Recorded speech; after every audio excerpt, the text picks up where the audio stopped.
혹시? 저희 생각했던 거? 기억해요?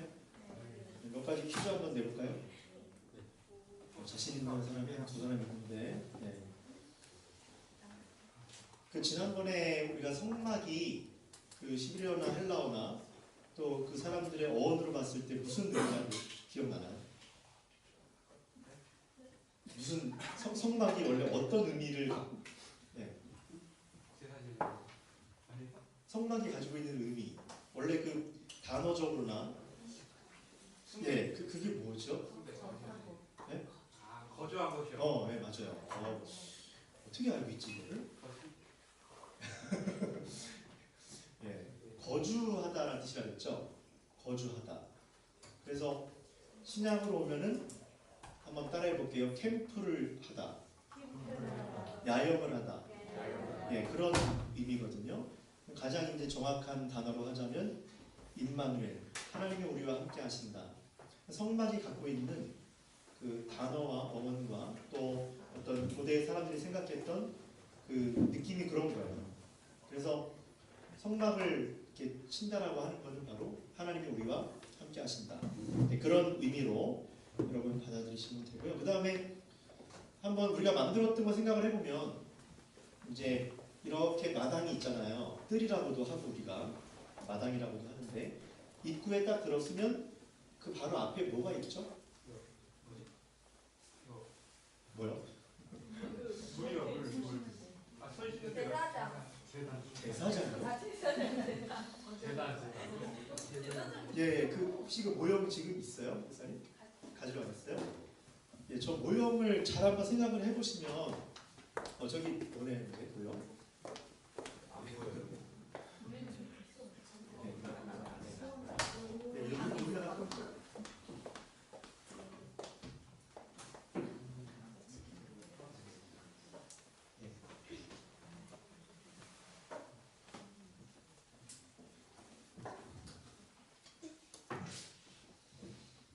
예, 여기에 보면 잘 안 보이시긴 하죠. 여기가 입구잖아요. 그죠? 입구로 이렇게 딱 들어오면 바로 그 앞에 뭐가 있어요? 예, 제단.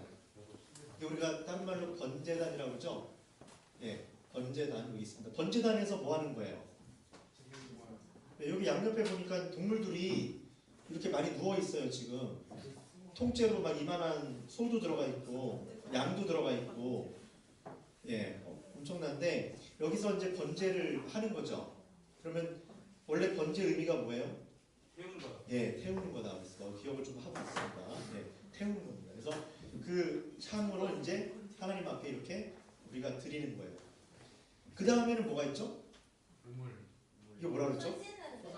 이거 뭐라 그랬어요? 물통? 예, 물두멍이라고 그랬잖아요. 물두멍. 기억나시죠? 예, 물두멍. 그 다음에 이제 이 안에는 이제 안 보이는데 이 안에 들어갔어요. 우측편에 뭐가 있었죠? 우측편에? 예, 떡상. 떡상. 그러면 떡상에 떡이 몇 개 있었어요? 2개? 4개? 이스라엘 몇 지파야? 몇 지파? 12지파. 떡이 몇 개 있었을까요? 12개. 예. 자, 12개. 그 다음에 이쪽은 뭐가 있었죠? 왼쪽은? 등잔대. 역시 대학생은 달라요. 예. 속도가, 고등학생들이랑 속도가 달라요. 예. 금촛대가 있습니다.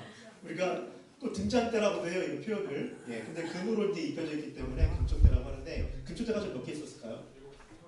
예, 7개. 특별히 가운데 중심에서 다 뻗어나가게 돼 있어요. 제가 이것까지 기억할지 모르겠는데, 제가 계시록에서 이 금촛대가 성경에서 뭐라고 그랬는지 기억하세요, 혹시? 이 성경에 보면 계시록에 금촛대는 뭐라 이렇게 딱 돼 있거든요. 2글자예요. 교회. 예, 맞아요. 교회입니다. 예.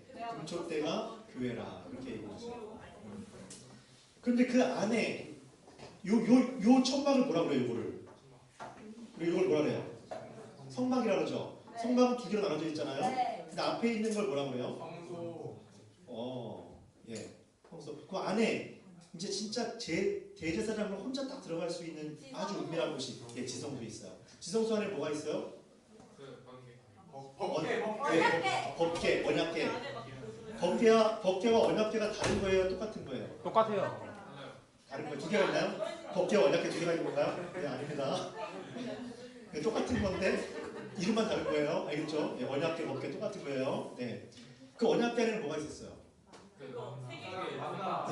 아무리 쌈난 족하니 네, 만나 한 마리 예.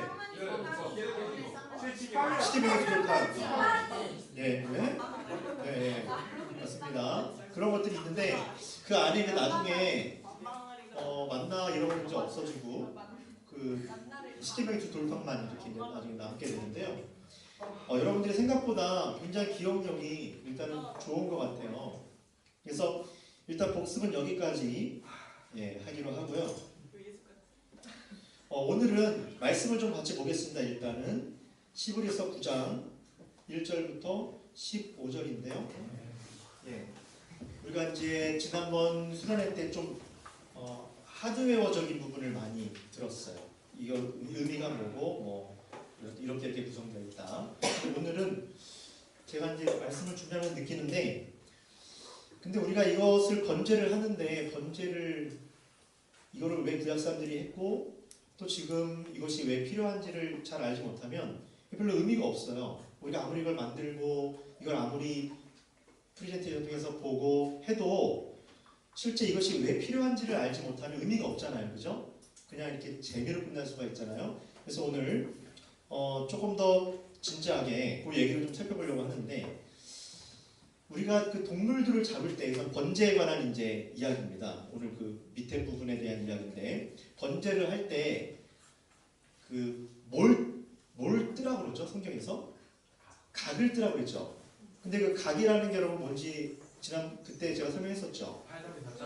네, 좀 잔인한 거잖아요. 그죠? 그냥 통째로 잡는 게 아니라 진짜 각을 뜬다는 거는 잔인한 이야기예요. 그죠? 예. 여러분들 치킨 먹을 때 다 각 떠져 있어, 안 떠져 있어요? 떠져 있잖아. 맞잖아. 예. 돼지도 다 뜨고 소도 뜨잖아요. 그러니까 그렇게 해서 실제로 각을 떠서 여기다 넣게 돼 있거든요. 그럼 피가 많이 나올까 조금 나올까요? 많이 나오겠죠? 예, 우리 요만큼만 다쳐도 피 많이 나오죠? 예, 아프죠? 여러분들 요만큼만 까져도 울고 막 그런 친구들 있잖아요. 그러니까 이게 아프단 말이에요. 근데 심지어 그렇게 많이 막 각을 뜨니까 피가 엄청 나오겠죠? 그럼 번제단의 냄새는 어땠을까 그 당시에? 예, 피비린내가 진동했을 거예요. 굉장히 좀 잔혹해 보이고 피비린내가 진동하고 또 끊임없는 제사가 이어지니까 그 주변이 굉장히 아무리 청소를 잘해도 깨끗하지가 못했을 거예요. 그러면 사람들이 그 자리에 이렇게 가는 게 되게 편할까요, 마음이? 예. 그럼 여기서 하나 제가 질문하면, 왜 하나님께서는 그렇게 자세하게 각을 뜨는 것까지 다 그냥 죽여라 해주시면 되는데 어떻게 내장을 빼고 어떻게 자르고 어떠한 부위를 잘라서 뭐는 태우고 뭐는 살리고 뭐는 먹고 막 그런 걸 되게 자세하게 해주시면서 왜 그런 광경들을 자세하게 발견하게 했을까요? 자세하게 관찰할 수 있게 했을까요? 그 이유가 어디였을까요? 희생 당하는. 예, 세세히 보려고 희생 뭐라고요? 희생 당하는 네네. 동물들을 기억하는. 예. 제가 더 이상 가르칠 게 없습니다. 네, 다 알고 있어요. 세세하게 그렇게 한 이유는 뭐예요? 그렇게 잔혹하게 하는 과정을 밟아가면서 그 처참한 모습을 직접 관찰하게 하는 거죠. 아까 목사님이 뭐 잠깐 그 초코처럼 말씀하셨지만 정말 이렇게 구약시대 때 여기서 한 가운데다 그렇게 해놓고 여기서 잡는다고 생각해 보세요. 여러분 어떻게 했어요? 아마 여학생들 같은 경우는 정말 거의 근처에 가기도 싫겠죠. 예. 남학생들도 저도 싫고 저도 피가 싫거든요. 근데 그거 싫을 것 같아요. 너무 싫을 것 같아요. 하지만 또 그걸 해야 돼. 그러면 얼마나 그걸 하는 과정이 쉽지 않겠어요. 예. 그렇다면 그렇게 피를 냄새를 맡고 그렇게 피가 진동하고 그 다음에 짐승을 낱낱이 자르고 그런 과정을 통해서 세세하게 관찰을 한다고 했는데, 그럼 그 세세하게 관찰을 하게 하는 이유는 뭘까요? 심층 질문이네 이제. 진짜 어려운 질문입니다. 느끼라고요. 뭘 피를? 피를 아니 근데 그 말은 중요한데 피를 느낀다는 게 뭔 말이죠? 진짜. 사람은 짐을 다시 한번 던져볼게요. 그 도대체 짐승을 왜 그렇게 잡는 거예요? 짐승을. 내가 죽어야 되는데 죽어. 예, 그렇죠. 예, 그러면 정확한 의미로 하자면 그 짐승이 거기서 이렇게 잡을 때 사실은 거기에 누가 있어야 되는 거예요? 인간이요. 예, 우리가 있어야 되는 거죠. 오늘 말씀에도 보면 그 잡아온 애를 죽인 다음에 피하고 그 다음에 다시 태운 거에 대한 죄를 섞어서 그 사람한테 뿌린다는 말이 있어요. 그러니까 생각을 해보세요. 잡아온 피하고 죽인 걸 태운 죄하고 섞어서 네 몸에 뿌려. 느낌 이상하지 않아? 저는 이거 상상을 해보니까 이게 되게 이상한 느낌이 들 것 같아요. 그리고 피를 어떻게 해요? 제단 각 뿔에다가 다 바르죠. 그 다음에 그 피를 또 어떻게 해요? 나중에 대제사장이 심지어 또 속죄일 때는 가가지고 거기다가 위에다가 부어버리죠. 끊임없이 피가 거기 사방에 진동하게 하고 피를 기억 안 할 수가 없어요. 저는 제가 예전에 큰 수술을 하나 해가지고 피 하면은 딱 예전에 저의 그 침대가 새빨갛게 물들었던 게 기억이 나거든요. 한 며칠을 그랬는데 한 3, 4일 정도 동안 옷을 한 15번, 20벌을 갈아입었어요. 피가 너무 이렇게 계속 나와가지고. 근데 그러니까 계속 젖는 거야. 이 시트가 이제 이렇게 젖는 거예요. 근데 그렇게 그거 피하면은 그게 생각이 너무 나요. 왜냐면 그렇게까지 제가 피를 본 적이 없잖아요, 살면서. 그래서 여러분 피 봤자 얼마큼 봤어요? 피만큼. 이만큼 봤죠? 아니 까져가지고 아프다 이런 거 아니에요. 근데 제가 이제 수술한 다음에 내 몸에서 피가 그렇게 많아, 피가 사람이 몸에 이렇게 많았구나 몰랐는데 계속 그래 아니 이러다가 어떻게 되는 거 아닌가 싶을 정도로 한 3일 동안 그렇게 하더라고요. 근데 그런 것이 기억이 나는데 이스라엘 백성들은 그거를 노골적으로 계속 보잖아요. 빈번하게. 그러니 얼마나 강렬하게 그게 남았을까. 그런데 사실은 그 자리는 어떤 자리냐면 이스라엘 백성 자신이 그 제단에 하나님의 심판을 그렇게 받아야 되는 자리라는 것을 실물로 교육하는 거예요. 실물로. 우리가 성찬도 할 때 이게 하나의 드라마적 과정을 겪잖아요. 말씀으로 예수님을 듣기도 하지만 직접 먹음으로써 주님과 내가 하나 되는 걸 경험하는 거잖아요. 마찬가지로 실물 교육은 그런 효과를 가져다 주는 거예요. 그래서 그걸 끊임없이 반복하게 하게 만드시는 거예요. 그게 먼저 이렇게 번제단을 아주 좀 잔혹하리만큼 하는 이유는 인간의 죄가 그만큼 농도가 어떤 걸까요? 인간의 죄가 농도가 그만큼 짙은 거예요. 예. 근데 제가 오늘 사실 이 얘기를 좀 더 하려고 해요. 왜냐하면 이 얘기를 안 하면 오늘 우리가 이것들을 하는 하드웨어적인 말씀들이 되게 피상적이기 때문에 이 얘기를 좀 하려고 해요. 제가 중국에 있을 때 중국에 3년 반을 이제 살다 왔는데 거기 있을 때 스촨에서 지진이 크게 일어났어요. 그래서 제가 알기로는 몇만 명이 죽었을 거예요. 죽고 사라지고 뭐 다치고 하여튼 굉장히 큰 규모의 일이 있어요. 근데 만약에 우리나라에 한꺼번에 한 30명이 죽었다. 세월호 사건 때문에 몇백 명이 죽었잖아요. 근데 거기는 몇천 명, 몇만 명이 죽은 사건이다. 근데 여러분 알고 있어요? 몰라요? 몰라요. 잘 모르죠. 저도 중국에 그때 당시에 제가 중국에 있었으니까 알고 있었어요. 근데 제가 한국에 있었으면 지금 기억이라도 할까? 근데 그 정도의 큰 사건인데 여러분 알지도 못하죠 지금. 예. 근데 분명히 아마 여러분도 제가 알기로 그 당시에 그 지진에 대한 뉴스가 한국에서도 계속 있긴 있었어요. 한 1, 2주 정도. 하지만 대부분 사람들은 기억을 잘 못해요. 제가 한 가지 EBS에서 본 실험 중에 이런 게 있었는데 인간의 두 얼굴이라고 하는 그런 프로였는데 그 시리즈가 아주 재밌어가지고 이제 처음부터까지 다 봤어요. 근데 거기 나와 있는 것 중에 하나가 농구장에서 어떤 그 사람이 타일 같은 걸 막 쓰고 앞에서 막 이렇게 하고 막 농구를 막 하고 있는데 관중들 구경하고 있잖아요. 근데 그 앞에서 탈 쓰고 막 춤추고 막 왔다 갔다 하고 심지어 관중선 옆에서 막 얼굴도 보고 막 이렇게 하는 거야. 네, 기억나요? 그거 본 적 있어요? 역시 대학생. 네. 저 그렇게 하는데 다 끝났어요. 그러고 나서 그렇게 앞에서 여러분 생각을 해보시면 아무리 농구지만 앞에서 그렇게 타르스로 막 앞에서 왔다 갔다 하고 옆에서 말 두고 그러면 당연히 알아요 몰라요? 당연히 알 것 같죠? 분명히 그 사람들이 봤어요. 이 시선이 딴 데 본 것도 아니야. 쳐다봤어 그 인형을. 근데 끝나고 인터뷰를 하는데 상당수의 사람이 그런 존재가 거기에 있었는지조차를 몰라요. 심지어 말을 하거나 그 사람을 그 존재를 이렇게 쳐다봤던 사람들한테 했는데도 저는 본 적이 없는데요. 이렇게 얘기했어요. 왜 그럴까요? 네, 그 다큐에서 말하고 싶었던 결론이 뭐냐면 사람은 자기가 보고 싶은 것만 봐요. 그래서 이거에 대한 긍정적인 효과는 뭐냐면 일본에서 그 위기에 빠진 사람을 구한 한국 사람 이야기 거기 보면 그 사람도 인터뷰를 하니까 당신은 왜 남들은 거기에 뛰어들어서 전철에 뛰어들어가지고 사람을 건지는 일을 다 무서워서 안 하는데 어떻게 그 순간 목숨을 걸고 거기 들어갔습니까? 했을 때 그 사람이 뭐라 했을까요? 사람만 보여. 네 맞아요. 좋은 쪽으로 가면 그것만 딱 보이는 순간 위기 가운데 보통 돌진하는 사람들은 계산이 별로 없는 거예요. 그 순간에 그것만 딱 보고 그 안에 진입하는 거예요. 근데 이게 또 별로 상관없이 가면 어떻게 벌어질까요? 아무리 뭔 일이 어려운 일이 있고 뭐 해도 자기가 보고 싶은 것만 보기 때문에 도울지를 몰라요. 마음이 없을 수도 있지만 사람의 시선은 이렇게 제한적이거든요. 근데 하나님께서 사람의 죄에 대해서 이야기할 때 한번 이걸 생각해 볼 필요가 있어요.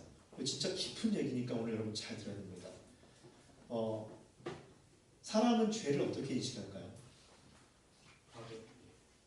사람은 죄를 어떻게 인식할까요? 여러분은 여러분 죄를, 여러분 잘못을 살면서 잘못을 어떻게 인식하세요? 상대방의 반응, 중요한 얘기네요. 예, 상대방의 반응. 상대방이 가다가 너씨 뭐야 막 그런 거 내가 잘못했구나 이렇게 생각하는 나는 괜찮은데 갑자기 내가 잘못했구나 이렇게 되는 건가요? 그런 것도 있어요. 그죠? 나는 사실 행동을 괜찮게 했는데 갑자기 사람들이 막 욕을 하네. 예. 그러면 이상하게 내가 지금 뭔가 잘못된 건가? 이렇게 생각할 수도 있죠. 예, 그런 것도 있을 수 있습니다. 누군가가 나에게 말해주는 게 될 수도 있어요. 또 어떻게 우리는 우리를 인식하죠? 한번 일주일에 생각해 보세요. 일주일에 여러분의 어떤 뭐 실수한 거나 무언가 여러분에게 뭔가 있었어. 그거를 여러분은 어떻게 인식하냐면 여러분 스스로의 내가 경험한 부분 중에서 내가 인식하는 것만 인식하는 거예요. 누구나. 그쵸? 내가 경험한 거를 인식하고 내가 경험한 것 중에서 다 기억하는 게 아니라 내가 죄라고 인정되는 부분만 그렇게 해요. 그래서 어떤 일이 벌어졌냐면 제가 살면서 보니까 여러 가지 제가 그 학생들하고도 이제 그 맨날 벌어지는 일인데 분명히 A란 애가 얘한테 막 했어. 그래서 얘가 한번 화를 확 냈어요. 근데 갑자기 얘가 10번을 잘못한 아이가 한 번을 잘못한 아이한테 엄청 뭐라고 하면서 걔를 막 몰아붙여. 그런 일이 세상에 있어요 없어요? 있어요. 있어요. 네, 많아요. 예, 인성 쓰레기라고요? 예. 근데 인스? 예, 우리 언어 순환 좀 예. 근데 그런 경우에 이제 이 아이를 야 근데 너가 원래 얘한테 이러기 전에 너가 선생님 보니까 9가지 이런 얘기가 있지 않았니? 라고 하면 대부분 아이들이 100명 중에 90, 한 7, 8명이 뭐라고 답변할까요? 제가 언제요? 네, 바로 이 학생 경험적으로 인식하고 있는 거예요 지금. 경험적으로 알고 있어요. 네, 경험적으로 대부분 학생들이 전혀 너무 그 아주 순진한 얼굴로, 순진한 얼굴로 제가 정말 그러지 않아요. 이렇게 선생님 정말 이상한 사람이네요 라는 식으로 하는 경우가 많아요. 왜 그럴까요? 자기가 인식하는 범주에서만 죄를 인식하거든요. 내가 보고 싶은 것만 죄를 보는 거예요. 그게 너무 강해요, 사람은. 그래서 어쩌면 너무 다른 사람의 시선을 의식하는 건 그렇지만 다른 사람이 이야기하는 것을 잘 들을 필요도 있다고 생각해요. 근데 제가 하나 이야기하고 싶은 게 뭐냐면 죄에 대한 인식이 그렇게 우리가 판단하는 것이 100%가 완전하다면 우리가 겨우 판단하는 수준은 아마 5%도 안 되는 차원으로 우리는 스스로를 인정할 거예요. 그렇죠? 네. 대표적인 사건을 한번 생각을 해보면 마태복음 저기 로마서 5장에 보면 지금 성경 다 가지고 있나요 혹시? 아니요. 안 가지고 있나요? 그 핸드폰에 앱에 안 깔려 있어요? 있어요. 있죠. 5장 잠깐만 찾아볼게요. 5장 12절 한번 찾아볼게요. 5장 12절.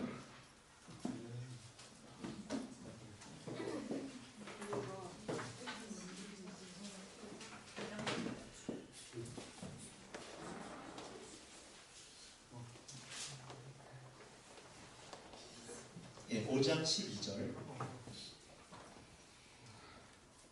같이 한번 읽어볼게요. 시작.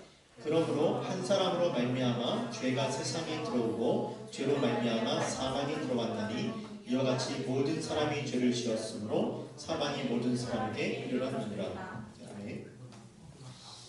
하나님이 에덴 동산을 창조하시고 거기에 생명나무를 만드시고 또 선악을 알게 하는 나무를 만드셨는데 다른 거는 다 괜찮은데 선악을 알게 하는 그 나무는 먹지 말아라 이렇게 말씀하셨죠. 그러니까 하나님이 다 허용하셨는데 하나의 금기를 두셨어요. 만약에 여기서 여러분이 다 왔다 갔다 할 수 있는데 제가 딱 하나 요 자리만큼은 아무도 못 올라옵니다 라고 여기는 나만 여기 설 수 있습니다 이렇게 딱 얘기를 해버렸어. 하나님이 왜 그러셨을까요? 왜 다 그냥 다니게 에덴 동산 다 하겠는데 왜 여기 하나의 금기를 딱 만들어놨을까? 하나님이 뭘 기억하게 했을까요? 아담에게? 야, 네가 내가 너한테 모든 걸 할 수 있도록 하는데 근데 중요한 거는 네가 나의 다스림 안에 있다라고 하는 것을 기억해 하면서 에덴 동산에 있어야 돼라고 하는 것을 하나님께서 놓치지 않으시고 그렇게 교육하셨어요. 근데 이제 그거를 어겼죠. 근데 여러분 생각해 보세요. 그 나무가 뭐 어떤지 모르겠지만 뭐 우리가 생각하는 어떤 서양에서는 보통 그거를 그냥 쉽게 상징으로 그냥 애플로 이야기하죠.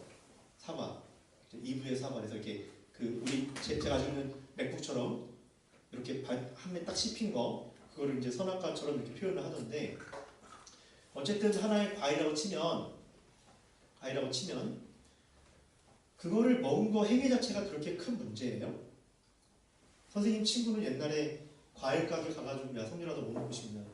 난 사과 먹고 싶은데 잠깐만 기다려. 그러더니 어디 가서 한 박스를 훔쳐와가지고 너 이거 몇 개를 집어 너 이거 어디서 놨어? 그랬더니 아 내가 저기서 가져왔어. 어디서? 저기서. 다시 그랬던 저기 고등학교 때가 중학교 때 있었던 기억이 있는데 의리 있는 친구네. 선생님이 어렸을 때는 동네에서 사과가 무슨 저기 수박 이런 거 시골이라 그런 거는 보통 그냥 막 들고 왔어요. 그래도 걸려도 뭐라고 하지 않았어요. 약간 그런 분위기가 있었어요. 밤 같은 건 특별히 엄청 닦고. 예. 근데 이제 제가 졸업하고 나서 보니까 뒤에부터는 걸려가지고 경찰서에 신고를 하더라고요. 근데 제가 다닐 때만 하더라도 동네에서 그냥 어른들이 알면서도 놔두고 약간 그런 분위기가 있었거든요.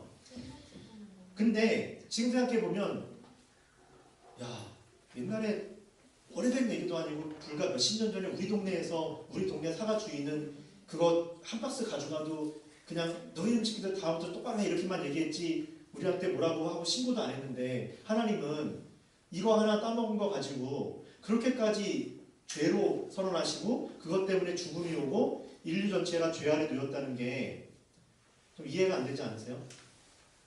이런 과정이? 그래서 저는 이 죄는 단지 그것을 이렇게 따 먹은 행위가 문제가 아니라 뭐가 정말 문제일까요? 하나님이 정말 죄로 보시는 기준이 뭘까요? 응? 어긴 거. 뭐라고요? 어긴 거. 예. 뭐 투박하게 말하면 정말 그거고 제가 조금 더 명확하게 얘기하면 한번 다 따라해볼까요? 하나님이 정말 죄로 심각하게 본 거는 따라할게요. 하나님과의 관계. 하나님은 그 행위 자체가 엄청나게 잘못했구나 그런 게 아니고 하나님과의 관계가 너무 쉽게 그냥 깨어지는 것이 하나님은 그것을 죄로 보시는 거예요. 그래서 어떤 분이 이렇게 얘기했어요. 죄는 하나님으로부터의 독립선언이다. 이렇게 얘기하신 분도 있었어요. 하나님으로부터의 독립선언. 예, 마치 이렇게 나무가 있으면 뿌리가 뽑히죠. 뿌리가 뽑히면 위에 잎사귀나 이런 게 어떻게 돼요? 금방? 예, 금방 이제 노래 주고 죽겠죠. 하나님과의 관계가 이렇게 분리가 되니까 다 침투가 되는 거예요. 이제 거기에 죽음도 오고 거기에 각종 죄도 오고 그러면서 온갖 죄에 대한 증상들이 막 퍼지는 거죠. 바로 이렇게 하나님은 사람이 다 저마다 가지고 있는 기준들이 아니라 사실은 하나님의 기준을 가지고 있어요. 우리가 혹시 고등학교 친구들은 배웠나요? 프랑스 대혁명? 네. 배웠죠? 중학교 때도. 중학교 때 배웠죠. 프랑스 대혁명 때 제가 예전에 읽은 책에 의하면 1, 2계급이 1계급이 성직자, 2계급이 누구였더라? 귀족. 예, 귀족. 그다음에 3계급이 이제 의사, 변호사. 근데 보통 이제 부르주아라고 부르는 계층들이 있거든요. 부르주아는 3계급부터 시작해서 돈과 이런 건 있는데 상류계층으로 올라갈 수 없는 계층이에요. 근데 이 사람들까지는 그래도 조금 그냥 괜찮아. 근데 위에 1계급, 2계급이 전체 몇 퍼센트 차지하냐면 성직자와 귀족이 2%. 네, 2%. 그러니까 98%는 사실은 그 이제 아래 있는 사람인데, 근데 혁명 때 우리가 여차저차해서 혁명을 어느 정도 성공을 했어요. 그 다음에 누가 공포 정치를 시작하죠? 로베스피에로라고 하는 사람이 공포 정치를 시작을 하거든요. 근데 우리가 알 때 사람들은 이런 걸 갖고 있었어요. 아, 이제 저 사람들을 이렇게 때려 눕히면 그 다음에 정권을 잡은 사람들은 우리를 위해서 정말 잘 할 것이다 생각을 했어요. 근데 막상 또 그렇게 되니까 어떤 일이 벌어져요? 막혀요. 예, 자기에 반대되는 사람을 다 죽이고 처형하고 엄청난 공포 정치를 시작하죠. 그런 역사적인 과정이 있잖아요. 사람이 쉽게 선해지고 갑자기 사람이 뭔가 내면의 동기부터 시작해서 다 선해지기가 쉬워요? 아니요. 여러분 스스로 느끼죠 이제 벌써. 네, 많이 느낄걸요? 네, 많이 느낄 수 있어요. 살면서 이런저런 경험을 통해서. 우리나라 헌법의 1조 1항이 뭐라고 돼 있어요? 대한민국의 주권은 국민에게 모든 권력을 알고 있죠? 네. 1조 1항 정도는 알고 있어야 되잖아요. 우리 몇 학년 책에 나오더라? 초등학교 5학년인가? 몇 학년 책에 나오잖아요. 5학년 책에 나와요. 기억나요? 맞아. 예, 그때 6학년인가 그럴 거예요. 네. 그죠? 선생님. 네. 근데 그 얘기는 이런 얘기일 수 있어요. 예전에 그 한동대 교수님이 설명하는 거 제가 봤는데 되게 감동을 받았는데 이런 그림이 있었어요. 앞에 뭐 일본, 뭐 영국, 미국, 뭐 이런 중국 이런 사람들 쫙 있고 그 앞에 이제 한국에 누가 있어. 이게 가상하는 거예요. 가상현실이에요. 그랬을 때 압력이 막 오는데 거기서 대한민국의 주권은 국민에게 있고 모든 권력은 국민에게 나옵니다 라는 말을 그들에게 할 수 있어요? 없죠. 특별히 100년 전에 할 수 있어요? 못하잖아요. 그러니까 말을 누구 앞에서 하느냐에 따라서 완전히 다른 개념이 되거든요. 그냥 객관적으로 생각하면 너무 좋은 말이야. 민주주의의 그 아주 원칙이야. 이렇게 할 수 있어요. 그리고 모두가 인정을 해. 세계 민주주의를 추구하는 나라들은. 하지만 그게 조그만 현실로 들어갔을 때는 그거를 이야기하려면 굉장히 용기가 필요해요. 막 이렇게 하라고 했는데 예전에 일본하고 우리가 최초의 불평등 조약을 맺을 때 거기 앞에서 우리에게는 주권이 있다. 이런 얘기를 한다는 거는 이제 뭐 당할 걸 생각하고 얘기하는 거니까 그런 부분에서 굉장히 어려움이 있겠죠. 여러분 한번 생각해 보세요. 다시 한번 돌아가서 민주주의의 1조 1항이 모든 권력이 국민에게 있다. 어떤 상황에서는 맞는 얘기예요. 근데 정말 만약에 그런 모든 신과 모든 권력이 대중에게 있다. 정치인들이 표를 받기 위해서 그 대중의 트렌드를 읽고 그것에 맞춰서 표를 하고 선거를 하고 이렇게 하잖아요. 눈치를 보잖아요. 근데 만약에 세상이 정말 그렇게 대중에게만 흘러간다면 아름답고 선하고 의로운 그런 세상이 도래할까요? 그러니까 우리가 살아가는 사회에서는 되게 민주주의라고 하는 사회와 그리고 또 한쪽의 현실에는 정말 그럼에도 불구하고 하나님이 원하시는 선일까라고 하는 그 두 개가 굉장히 때로는 충돌을 빚을 수도 있고 때로는 어려움에 어떤 것들이 고민이 더 되는 지점들이 있을 수 있어요. 다시 말하면 하나님만이 가지고 있는 절대적 어떤 기준들이 우리의 인생에서 있을 수가 있어요. 사람들은 많은 사람이 손들면 그게 선이라고 말해요. 아 맞아 그렇게 해야 돼. 법도 누구 편이에요 대부분? 돈 많은 사람 편일 수도 있고 또 역사적으로 그런 일이 많지만 또 하나는 대중의 편이잖아요. 요즘에 봤을 때 이 사람이 문제야. 그러면 여기다가 형을 많이 줘. 과거에는 그렇게 성적인 문제가 일어나도 형량이 짧았는데 요즘은 그런 문제 생기면 형을 많이 줘요. 왜 그럴까요? 정의로워서? 아니에요. 국민들의 눈이 두렵거든요. 요즘에 그게 하나의 어떤 이슈가 되니까 미투 운동 같은 것들이 그러니까 거기에 많이 줘요. 근데 하나님의 정의는 어찌 보면 그런 거에 있지 않아요. 트렌드에 있지 않아요. 사람들이 이런 거를 원하니까 내가 이렇게 해야지가 아니에요. 하나님의 말씀은 성경에 있고 우리가 그것을 따라서 우리 자신을 보고 또 시대를 보고 그렇게 하나님의 말씀의 기준은 조금 다를 수 있어요. 우리가 흔히 생각하는 민주주의하고도 때로는 맞는 부분도 있고 때로는 충돌하는 부분도 있어요. 이렇게 과연 하나님을 절대적인 기준 속에서 우리가 우리 자신을 들여다보고 우리의 인생을 들여다보고 있느냐라고 하는 것이 우리가 죄를 구분할 때 굉장히 중요한 눈이에요. 우리는 끊임없이 사람들이 말하는 소리와 그리고 내가 어디서 생각할 때 내 느낌상 뭔가 아닌 것 같아 이런 것들이 되게 중요하죠. 거기에 끊임없이 고민을 하고 그것을 탈피하려고 엄청 노력을 해요. 다시 말하면 그런 부분에 대해서 굉장히 노력을 많이 해요. 그런데 하나님께서는 죄에 대한 기준을 뭘로 얘기했다고요? 하나님과의 관계에서 떠나는 것.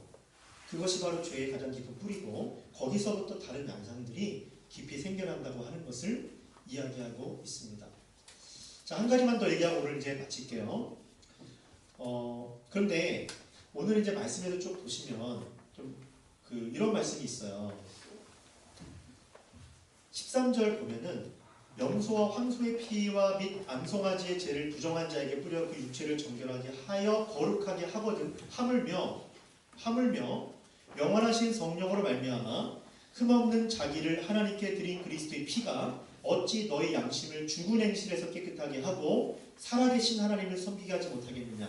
이 얘기는 뭐냐면 제가 성경으로 얘기하면 예레미야서에서 말하는 것처럼 예레미야 때 하나님이 이렇게 말씀하세요. 내가 원래 너희들을 데려갈 때 너희들 손을 잡고 갔다 이렇게 얘기하세요. 손을 잡고 갔다. 근데 너희들 손을 잡고 갔는데 안 됐어. 너희들 말 안 들었어. 이제 내가 너희 안에 신비, 마음속에 깊은 곳으로 들어가서 너희를 데려갈 거야.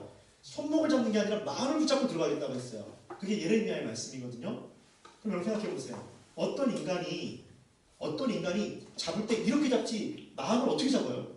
잡을 수 있어요? 못 잡죠. 못 잡아요. 마음을 못 잡아요. 근데 하나님은 가능하다는 거예요. 그게 예레미야 37장에 나오는 약속이에요.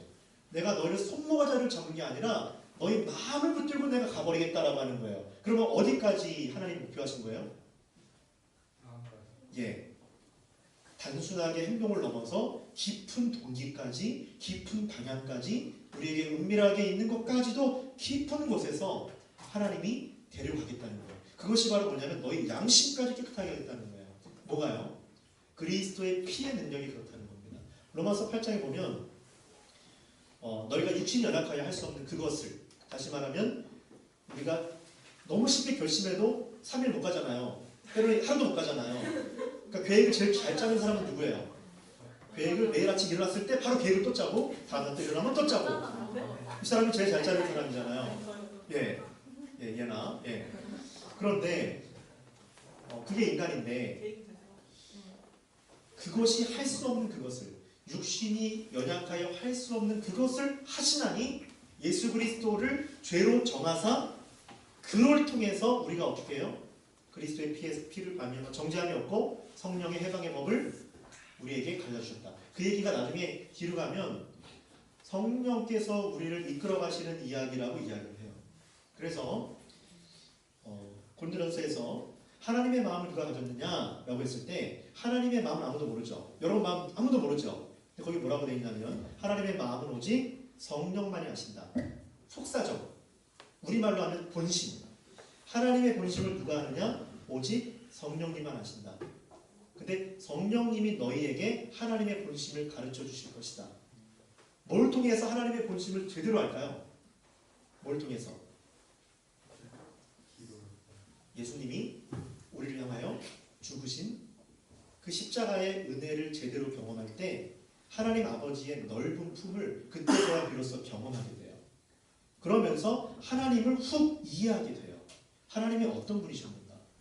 바로 그 이야기를 고린도전서에서 하고 있습니다. 바로 그런 자에게 양심까지도 이제 새로워지는 경험을 하게 된다고 말씀하고 있는 거예요.